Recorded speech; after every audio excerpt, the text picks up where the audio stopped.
Le procédé de photographie interférentielle a été créé par Gabriel Lippmann, qui l'a présenté en 1891 sous le nom de photochromie interférentielle et pour lequel il a reçu le prix Nobel de physique en 1908. Ce procédé ne repose pas sur la trichromie, mais sur les interférences créées par les ondes lumineuses incidentes et réfléchies. Il est donc le seul à mémoriser l'intégralité des longueurs d'onde et non leur simple projection trichrome qui se nomme couleur et qui apparaît confondue à nos yeux. Pour obtenir ce résultat, Lippmann plaça une couche de mercure directement en contact avec une émulsion photosensible au grain extrêmement fin pendant la prise de vue. La lumière entrant par l'objectif se reflète à la surface du mercure, créant une onde stationnaire dans la couche photosensible. La couche photosensible enregistre alors les minima et les maxima de cette onde stationnaire correspondant aux différentes longueurs d'onde de l'image, permettant ainsi de reproduire l'ensemble du spectre lumineux sans l'aide de la synthèse trichrome. On perce deux trous circulaires dans une plaque opaque. Les trous sont distants d'une longueur A. Un faisceau laser monochromatique de longueur d'onde lambda est dirigé normalement au plan de la plaque. On place un écran blanc derrière la plaque, à une distance d de celle-ci. Sur l'écran, on obtient une figure de diffraction sous la forme d'un disque, comme observé dans la fiche diffraction. Par contre, la nouveauté est l'apparition d'une alternance de franges sombres et brillantes. Elles sont selon un axe perpendiculaire à S1, S2. Ce sont des franges d'interférence. La distance entre deux franges brillantes consécutives est constante. Cette distance I est nommée interfrange. Cette manipulation vient de nous montrer le phénomène d'interférence d'ondes lumineuses. L'expérience est nommée expérience des trous de Young, en référence à Thomas Young, qui découvrit le phénomène en 1803. Le phénomène d'interférence ne se manifeste pas seulement avec des ondes lumineuses, mais concerne d'autres types d'ondes, comme les ondes acoustiques, par exemple. Pour la suite, nous raisonnerons avec le schéma ci-dessous. Les ondes issues de la source se propagent jusqu'aux deux trous. Au niveau de chacun d'eux, l'onde passant à travers est diffractée. Pour la partie du schéma à droite de la plaque, les trous S1 et S2 se comportent comme deux sources ponctuelles identiques. La source étant équidistante des trous, S1 et S2 émettent en phase. Ils ont le même état vibratoire à tout instant. En haut, les ondes issues des deux trous sont aussi en phase car les distances S1O et S2O sont égales. En ce point, la sommation des deux ondes conduit à une onde d'amplitude 2 fois plus forte que celle des deux ondes. On parle d'interférence constructive. Pour une onde lumineuse, cela se manifeste par une frange brillante. En se décalant sur l'écran d'une longueur X par rapport à O, parallèlement à l'axe S1-S2, les distances S1M et S2M sont différentes. La différence de marche S en M est la différence entre les distances parcourues par les deux ondes. En M, les ondes peuvent présenter un déphasage entre elles. Leur sommation donne divers résultats selon la valeur de S ou delta.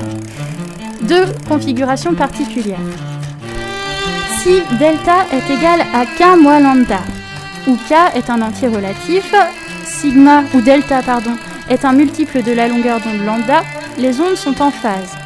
On a des interférences constructives, comme en haut, donc des franges brillantes.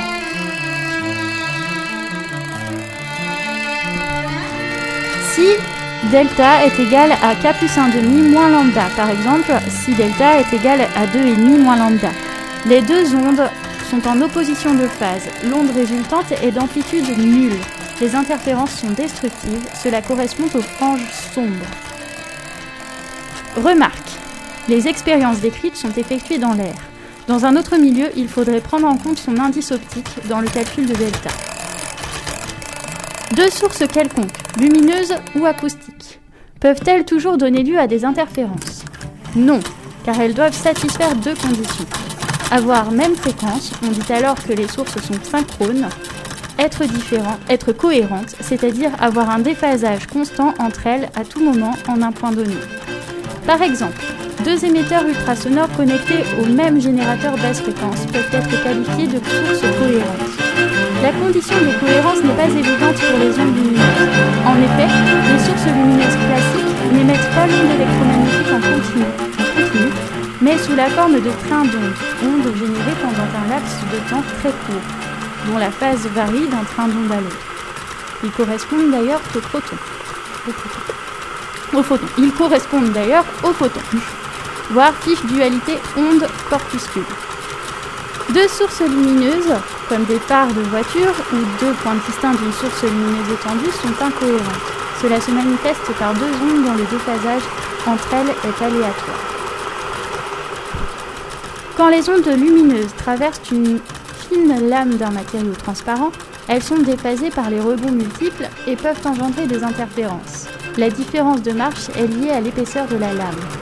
Une application de ce phénomène est de pouvoir mesurer de faibles épaisseurs ou de faibles variations d'épaisseur. En lumière polychromatique, chaque radiation donne son propre système d'interférence, car l'interfrange est liée à la longueur d'onde de la radiation. En lumière blanche, cela conduit à une irisation de la figure d'interférence, apparition de diverses couleurs, dites couleurs interférentielles. Le phénomène est observé avec des bulles de savon ou avec un film d'huile sur une flaque d'eau. Une application pratique est la photoélasticimétrie, ou la combinaison des interférences avec un autre phénomène physique permet de visualiser les efforts mécaniques subis par une pièce sous la forme d'un dégradé de couleur. L'astrophysique utilise l'interférométrie d'ondes électromagnétiques visibles dans le domaine radio.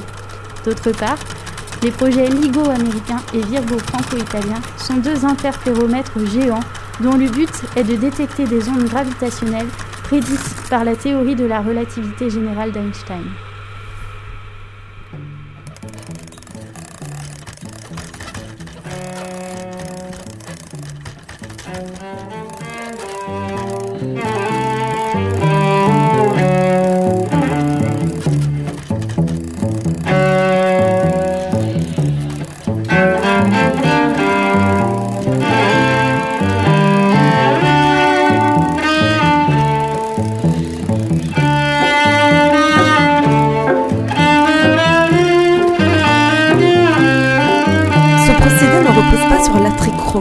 Mais sur les interférences créées par les ondes lumineuses incidentes et réfléchies.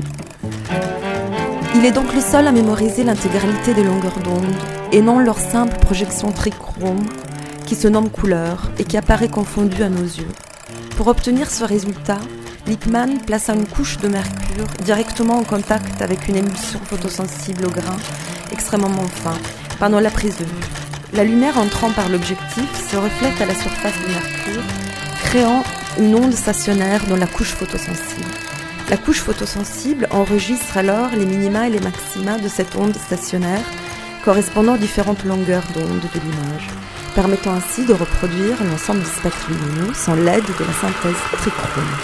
On perce deux trous circulaires dans une plaque opaque. Les trous sont distants d'une longueur A. Un faisceau laser monochromatique. On perce deux trous circulaires dans une plaque opaque. Les trous sont distants de longueur A. Un faisceau laser monochromatique de longueur d'onde Y est dirigé normalement au plan de la plaque. On place un écran blanc derrière la plaque à une distance D de celle-ci. Sur l'écran, on obtient une figure de diffraction sous la forme d'un disque, comme observé dans la fiche diffraction. Par contre, la nouveauté est l'apparition d'une alternance de franges sombres et brillantes. Elles sont, selon un axe perpendiculaire à S1, S2. Ce sont des franges d'interférence. La distance entre deux franges brillantes consécutives est constante. Cette distance I est nommée interfrange. Cette manipulation vient de nous montrer le phénomène d'interférence lumineuse. L'expérience est nommée expérience des trous de Young, en référence à Thomas Young, qui découvrit le phénomène en 1803. Le phénomène d'interface ne se manifeste pas seulement avec les ondes lumineuses, mais concerne d'autres types d'ondes, comme les ondes acoustiques par exemple. Pour la suite, nous raisonnerons avec le schéma ci-dessous. Les ondes issues de la source se propagent jusqu'aux deux trous. Au niveau de chacun d'eux, l'onde passant à travers est diffractée. Pour la partie du schéma à droite de la plaque, les trous S1 et S2 se comportent comme deux sources ponctuelles identiques. La source étant équidistante des trous S1 et S2 émettent en phase. Ils ont le même état vibratoire à tout instant. Les ondes issues de la source se propagent jusqu'aux deux trous. Au niveau de chacun d'eux, l'onde passant à travers est diffractée. Pour la partie du schéma à droite de la plaque, les trous S1 et S2 se comportent comme deux sources ponctuelles identiques. La source étant équidistante des trous S1 et S2 émettent en phase. Ils ont le même état vibratoire à tout instant. En haut, les ondes issues des deux trous sont aussi en phase car les distances S1O et S2O sont égales. En ce point, la sommation des deux ondes conduit à une onde d'amplitude 2 fois plus forte que celle des deux ondes.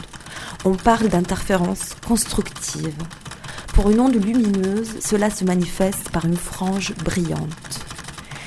En se décalant sur l'écran d'une longueur X par rapport à O, parallèlement à l'axe S1-S2, les distances S1M et S2M sont différentes.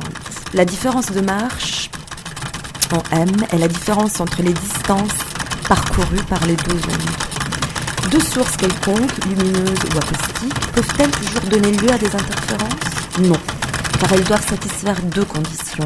Avoir même fréquence, on dit alors que les sources sont synchrones, être cohérentes, c'est-à-dire avoir un déphasage constant entre elles à tout instant, en un point donné. Par exemple, deux émetteurs ultrasonores connectés au même générateur basse fréquence peuvent être qualifiés de sources cohérentes. La condition de cohérence n'est pas évidente pour les ondes lumineuses. En effet, les sources lumineuses classiques n'émettent pas l'onde électromagnétique en continu, mais sous la forme de trains d'ondes, ondes générées pendant un laps de temps très court, dont la phase varie d'un train d'ondes à l'autre. Ils correspondent d'ailleurs aux photons. Deux sources lumineuses, comme des phares de voiture aux deux points distincts d'une source lumineuse étendue, sont incohérentes. Cela se manifeste par deux ondes dont le déphasage entre elles est aléatoire. Quand des ondes lumineuses traversent une fine lame d'un matériau transparent, elles sont déphasées par les rebonds multiples et peuvent engendrer des interférences. La différence de marche est liée à l'épaisseur de l'onde. Une application de ce phénomène est de pouvoir mesurer de faibles épaisseurs ou de faibles variations d'épaisseur. Le phénomène est observé avec des bulles de savon ou avec un film d'huile sur une flaque d'eau. Une application pratique est la photoélasticimétrie, où la combinaison des interfaces avec un autre phénomène physique permet de visualiser les efforts mécaniques subis par une pièce sous la forme d'un dégradé de couleur. L'astrophysique utilise l'interférométrie d'ondes électromagnétiques visibles ou dans le domaine radio. D'autre part, les projets LIGO américains et Virgo franco-italiens sont deux interféromètres géants dont le but est de détecter des ondes gravitationnelles prédites par la théorie de la relativité générale d'Einstein.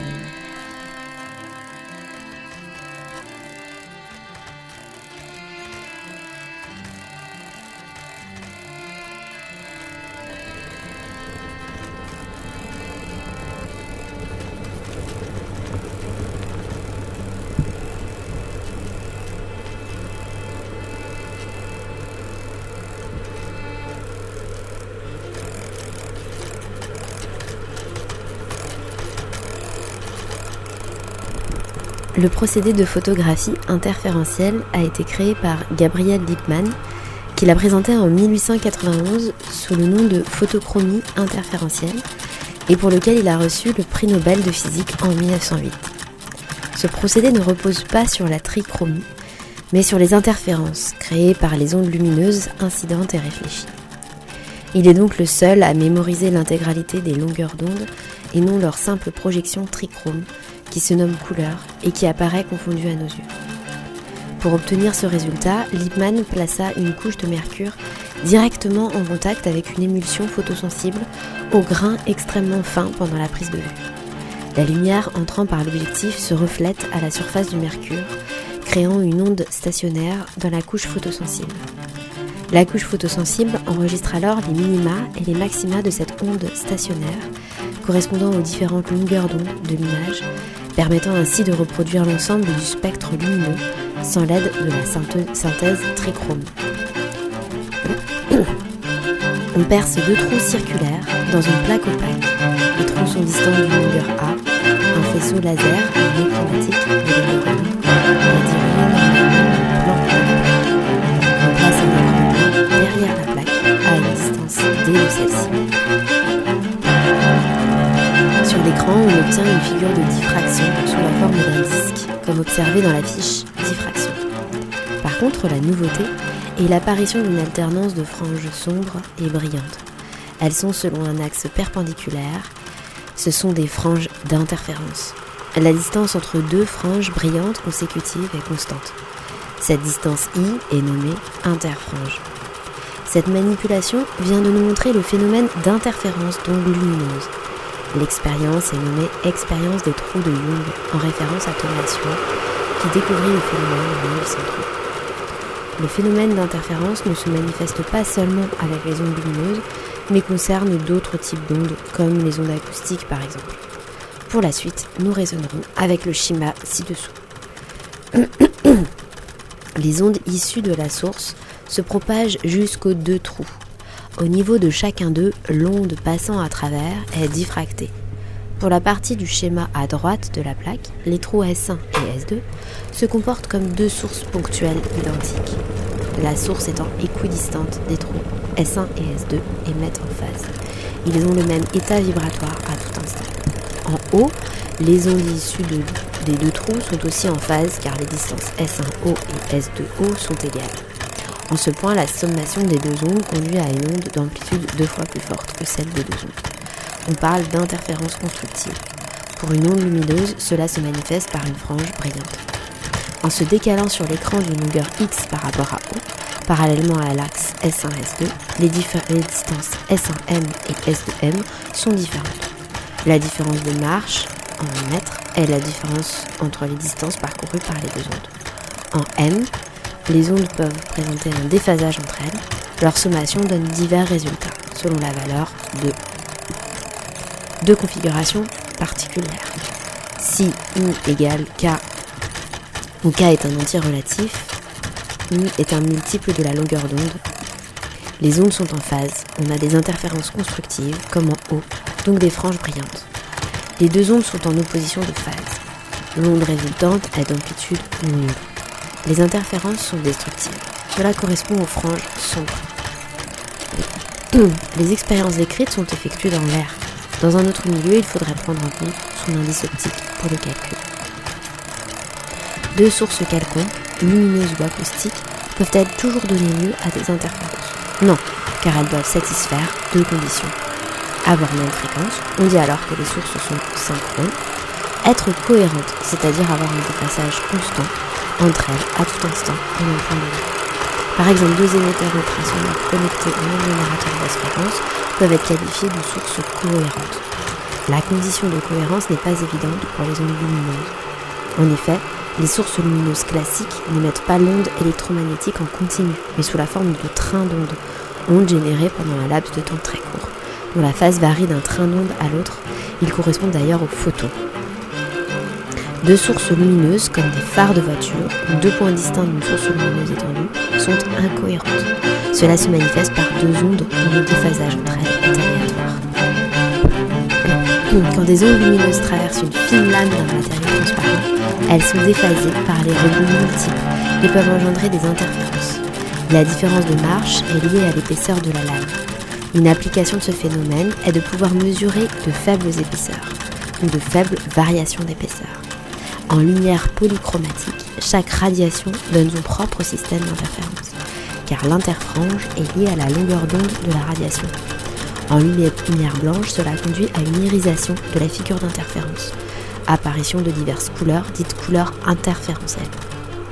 Le phénomène est observé avec des bulles de savon ou avec un film d'huile sur une flaque d'eau. Une application pratique est la photoélasticimétrie, où la combinaison des interférences avec un autre phénomène physique permet de visualiser les efforts mécaniques subis par une pièce sous la forme d'un dégradé de couleur. L'astrophysique utilise l'interférométrie d'ondes électromagnétiques visibles ou dans le domaine radio. D'autre part, les projets LIGO américains et Virgo franco-italien sont deux interféromètres géants dont le but est de détecter des ondes gravitationnelles prédites par la théorie de la relativité d'Einstein.